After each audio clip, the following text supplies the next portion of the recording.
اے مسلمانوں، تم میں سے جو شخص رمضان کا مہینہ دیکھے وہ رمضان کے روزے رکھے۔ بعض مسافر و مریض اس طرح تو نہیں، لیکن طالب علم ہیں یا حاملہ عورتیں ہیں، دودھ پلانے والی عورتیں ہیں، ان کے بارے میں شریعت نے کیا احکام دیے ہیں؟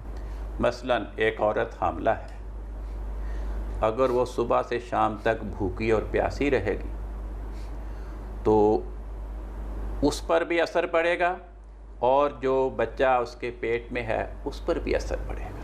یا ایک طالب علم ہے جس کا امتحان سر پہ آ گیا اور دن رات پڑھ رہا ہے، اگر وہ اس پرمشقت حالت میں روزہ رکھے گا تو امکان ہے کہ اس کو کوئی ایسی خطرناک جسمانی یا ذہنی بیماری لاحق ہو جائے کہ یہ روزے رکھ کے آئندہ وہ ساری عمر کی روزوں کی نیکی سے محروم ہو جائے۔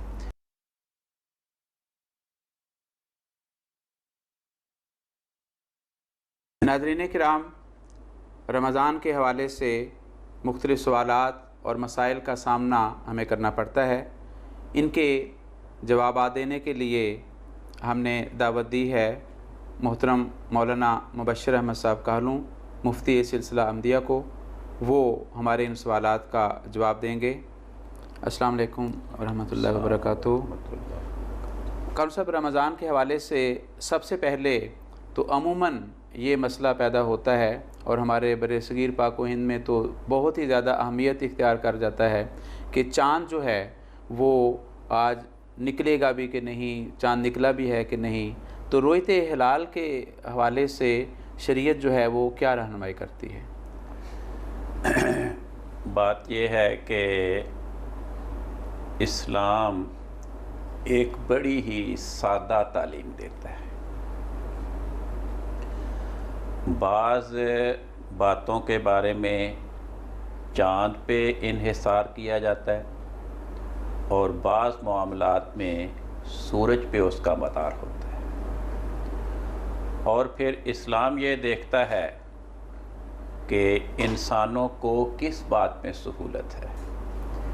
ایسے معاملات جن میں چاند پہ انحصار کرنے میں سہولت ہو، ان معاملات میں چاند کے حساب کا حکم دیتا ہے، اور جن معاملات میں سورج پہ انحصار اور اپنے معاملات کا مدار سورج پہ رکھنا زیادہ سہولت کا موجب ہو، ان معاملات میں سورج کے حساب کی جانب توجہ دلاتا ہے۔ رمضان کب شروع کرنا ہے اور کب اس کا اختتام کرنا ہے، کیونکہ بنی نوع انسان پوری زمین پہ پھیلے ہوئے ہیں، کہیں کوئی موسم ہے، کہیں کوئی موسم ہے، تو اللہ تعالیٰ نے اسلامی تعلیمات کے ذریعے ہر موسم اور ہر خطے کے افراد کو اس قربانی میں شریک کرنے کے لیے چاند پہ اس کا انحصار رکھا، کیونکہ قمری نظام کے تحت یہ ایام پورے سال میں گردش کرتے رہتے ہیں۔ کبھی رمضان کا مہینہ خزاں میں آئے گا، کبھی بہار میں آئے گا، کبھی گرمیوں کے موسم میں آئے گا، کبھی سردیوں کے موسم میں آئے گا۔ چنانچہ حضرت رسول پاک صلی اللہ علیہ وسلم اللہ تعالیٰ سے رہنمائی پا کر ہمیں یہ حکم دیتے ہیں کہ چاند کو دیکھ کر روزے رکھو، اور چاند کو دیکھ کر ہی روزوں کا اختتام کرو۔ چنانچہ قرآن کریم نے فرمایا فَمَنْ شَهِدَ مِنْكُمُ الشَّهْرَ فَلْيَصُمْهُ، اے مسلمانوں، تم میں سے جو شخص رمضان کا مہینہ دیکھے وہ رمضان کے روزے رکھے۔ اب یہ دیکھنے کا لفظ بتاتا ہے کہ اس کا تعلق کوئی خیالی ڈھکوسلوں کے ساتھ نہیں ہے، کیونکہ چاند کو دیکھنا اس کا انحصار اس بات پر ہے کہ وہ کسی علاقے میں آج چاند دکھائی دے گا، کسی علاقے میں آج چاند دکھائی نہیں دے گا۔ تو ہر علاقے کے افراد کو چاند کے دیکھنے کے حکم کا مخاطب فرمایا کہ ہر علاقے کے افراد وہ اپنے افق کے مطابق چاند کو دیکھیں، اس چاند کے دیکھنے پہ انحصار کرتے ہوئے یا رمضان کے مہینے کا آغاز کریں یا اس کا اختتام کریں۔ جب علاقوں میں فاصلہ بڑھے گا اور ان کے افق میں تفاوت پیدا ہوگا تو پھر ہر علاقے کے افراد اپنے اپنے افق کے مطابق چاند کو دیکھنے پہ اپنے رمضان کا آغاز کریں گے یا اپنے رمضان کے روزوں کا اختتام کریں گے۔ چنانچہ اگر تو قریب کے علاقے ہوں، مثلاً ہم نے اپنے بستی میں چاند نہیں دیکھا مگر ہماری قریب کی کسی بستی کے افراد نے چاند دیکھ لیا ہے، تو وہ ہماری چونکہ ان کے ساتھ افق میں مشارکت ہے، اس لیے ان کا چاند دیکھنا ہم پہ بھی لاگو ہوگا۔ چنانچہ رسول پاک صلی اللہ علیہ وسلم کے عمل سے رہنمائی ملتی ہے۔ ایک دن مدینہ منورہ میں موسم ابر آلود تھا، رمضان کا اختتام ہو رہا تھا، چاند دکھائی نہیں دیا۔ رسول پاک صلی اللہ علیہ وسلم نے اور مدینہ میں بسنے والے مومنین نے روزہ رکھ لیا۔ جب دن کا آخری حصہ آیا تو باہر سے قافلہ آیا۔ اب ظاہر ہے جو اگلے دن قافلہ پہنچا ہے وہ پتہ نہیں 10 میل سے آیا، 15 میل سے آیا، 12 میل سے آیا، 20 میل سے آیا، کیونکہ اس زمانے میں عام طور پر جو قافلوں کی منزلیں ہوتی تھیں وہ 12 سے 20 میل کے اندر ہوتی تھی۔ وہ دن کے آخری حصے میں مدینہ میں پہنچے، انہوں نے بتایا کہ ہم نے تو کل چاند دیکھ لیا تھا۔ جب رسول پاک صلی اللہ علیہ وسلم کو انہوں نے یہ بات عرض کی کہ ہم نے کل چاند دیکھ لیا تھا تو آپ نے مدینہ میں منادی کرا دی کہ روزے کھول دو۔ لیکن اب چونکہ عید کی نماز کا وقت گزر چکا ہے، دن کا آخری حصہ ہے، اس لیے کل ہم عید الفطر کی نماز ادا کریں گے۔ تو یہ رسول پاک صلی اللہ علیہ وسلم کی زندگی میں ایسا ہوا۔ آپ کی وفات کے بعد خلافت راشدہ کے بھی بعد ایک صاحب شام گئے، وہاں انہوں نے جمعے کے دن چاند دیکھا رمضان کا، اور جب واپس مدینہ میں پہنچے تو یہاں ان کے پتہ لگا کہ اہل مدینہ نے تو ہفتے کے دن چاند دیکھا تھا۔ تو حضرت ابن عباس رضی اللہ عنہ کی روایت آتی ہے کتب احادیث میں، انہوں نے کہا کہ لکل بلد رؤیت، ہر علاقے کے افراد کے لیے ان کے علاقے کی اپنی چاند کی رؤیت مدار ہوگا۔ اہل شام نے اگر جمعے کے دن چاند نکلا دیکھا تو انہوں نے اپنے روزوں کا آغاز کر دیا، مگر ہم سے ان کا فاصلہ بہت دور ہے، ہمارے ان کے افق میں اشتراک نہیں، اس لیے ہم تو اپنے ہفتے کے اعتبار سے ہی اپنے روزوں کا حساب کریں۔ تو صحابہ کا بھی یہ طرز عمل ہے اور حضرت رسول پاک صلی اللہ علیہ وسلم کا بھی ہمارے سامنے یہ نمونہ ہے۔ اگر افق میں اشتراک ہے تو ان کی ایک ہی رؤیت ہوگی، اگر افق میں اشتراک نہیں، باہمی کافی فاصلہ ہے، تو پھر ان کی رؤیت جدا ہوگی۔ جزاکم اللہ۔ قاری صاحب، اس میں ایک سوال یہ پیدا ہوتا ہے کہ آج کل یہ بھی رجحان بھی ہے اور جو مسائل سامنے آتے ہیں اختلافات کے کہ مختلف بستیوں میں بٹ جاتے ہیں لوگ، کوئی کہتے ہیں جی چاند سائنسی حساب سے چاند نظر آ سکتا تھا یا چاند نظر آ گیا ہے فلاں تاریخ کو، یہ یکم شوال ہوگی یا یکم رمضان ہوگی، لیکن وہاں چاند دیکھ نہیں سکتے، اس طرح کے مسائل ہوتے ہیں، تو سائنسی حساب کی کیا اہمیت رہ جاتی ہے کوئی اس میں؟ جی، بات یہ ہے کہ ہمیں سائنسی آلات سے مدد ضرور حاصل کرنی چاہیے۔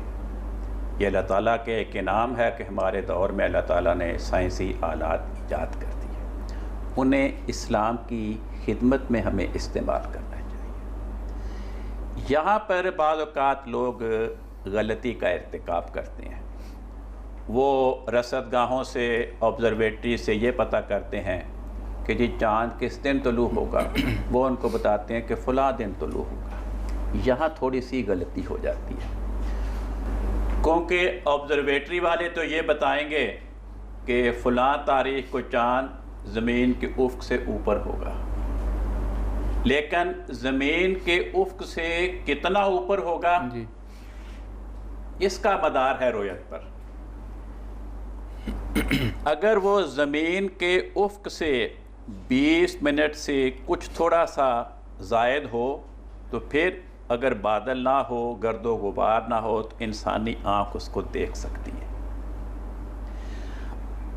عموماً لوگ غلطی یہ کرتے ہیں کہ رصدگاہوں کے ماہرین سے اور آبزرویٹری سے یہ نہیں پتہ کرتے کہ انسانی آنکھ سے وہ کب دکھائی دے گا۔ کب دکھائی دے؟ اس کے نتیجے میں بعض اوقات لوگ جھگڑے پیدا کرتے ہیں کہ جی ہم نے تو رصدگاہ سے پتہ کیا، انہوں نے کہا کہ یہ فلاں تاریخ کو نظر آئے گا۔ بعض جن کو اس کی باریکی کا پتہ ہوتا ہے وہ کہتے ہیں کہ نہیں، اس دن وہ نظر تو آئے گا لیکن انسانی آنکھ اس کو دیکھ نہیں سکتی، کیونکہ اگر وہ 5 منٹ اوپر ہوا ہے، 5 منٹ یا 6 منٹ، انسانی آنکھ اس کو نہیں دیکھ سکتی، کیونکہ زمین کی گولائی اور زمین کا جو ہے افق، اس کی جو شعاعیں پڑتی ہیں وہ اس کو جذب کر لیتی ہیں۔ اور قرآن کی فرماتا ہے من شہدہ منکم الشہرہ، جو تم میں سے اس کو دیکھے۔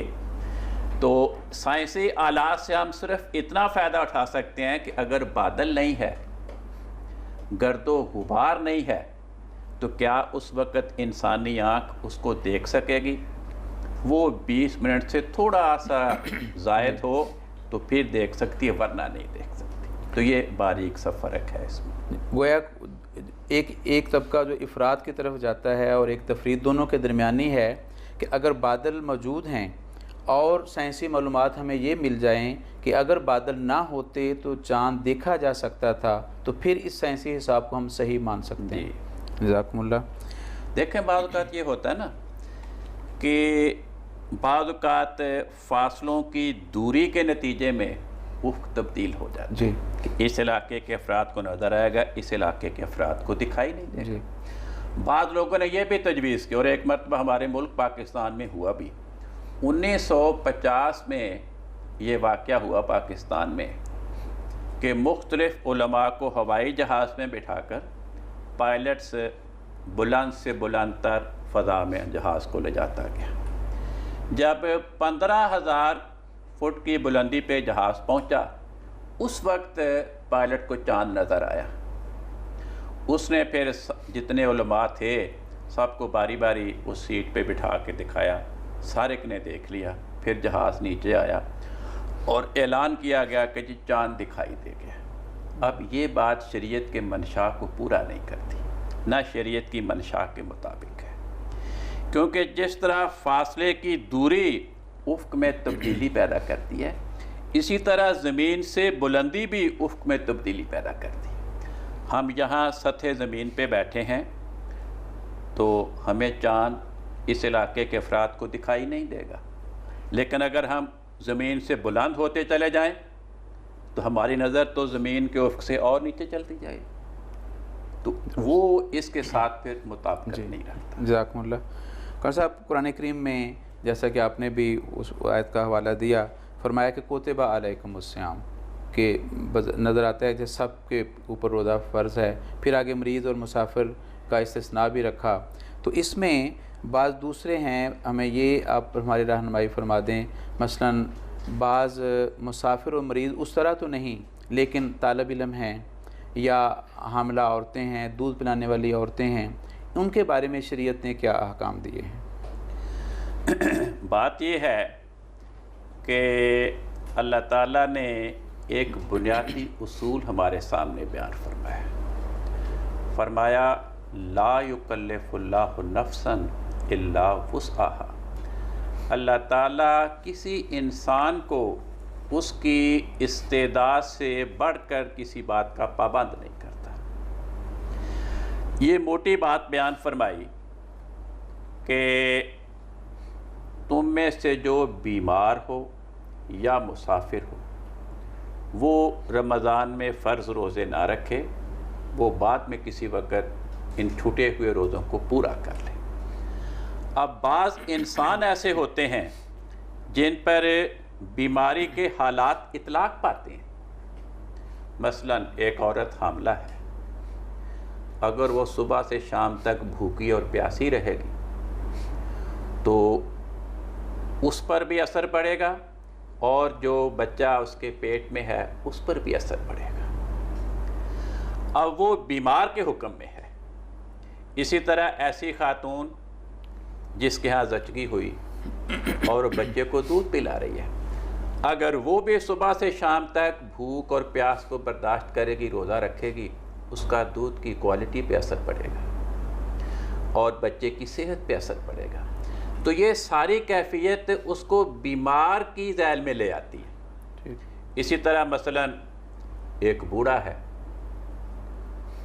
وہ بظاہر تو ٹھیک نظر آتا ہے، لیکن اپنی عمر کے اعتبار سے، اپنے قوا کی کمزوری کے لحاظ سے وہ بھی بیمار کی ذیل میں آ جاتا ہے کہ اگر وہ روزہ رکھ لے تو وہ بیمار کی طرح نقصان اٹھاتا ہے۔ یا ایک طالب علم ہے جس کا امتحان سر پہ آ گیا اور دن رات پڑھ رہا ہے، اس وقت اس کے جسم پہ، اس کے اعصاب پہ، اس کی دن رات کی مشقت کا ایک اثر ہو رہا ہوتا ہے۔ اگر وہ اس پرمشقت حالت میں روزہ رکھے گا تو امکان ہے کہ اس کو کوئی ایسی خطرناک جسمانی یا ذہنی بیماری لاحق ہو جائے کہ یہ روزے رکھ کے آئندہ وہ ساری عمر کی روزوں کی نیکی سے محروم ہو جائے۔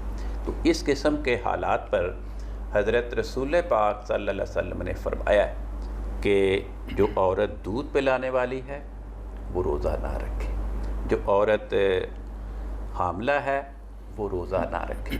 اسی طرح حضرت خلیفۃ المسیح ثانی رضی اللہ عنہ نے حاملہ اور مرضعہ یعنی دودھ پلانے والی پر ہی اس طالب علم کو بھی قیاس کیا ہے جس کا امتحان ہونے والا اور دن رات وہ پڑھائی میں، امتحان کی تیاری میں مصروف ہے، جس کے نتیجے میں اس کے دماغ پہ، اس کے اعصاب پہ بڑا بوجھ پڑ رہا ہوتا ہے۔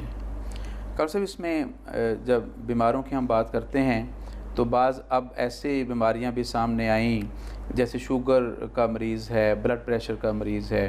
اب عام تصور جو بیمار کا آتا ہے اس میں تو بظاہر نظر نہیں آتا، تو ان کے لیے روزوں کا پھر کیا حکم ہے؟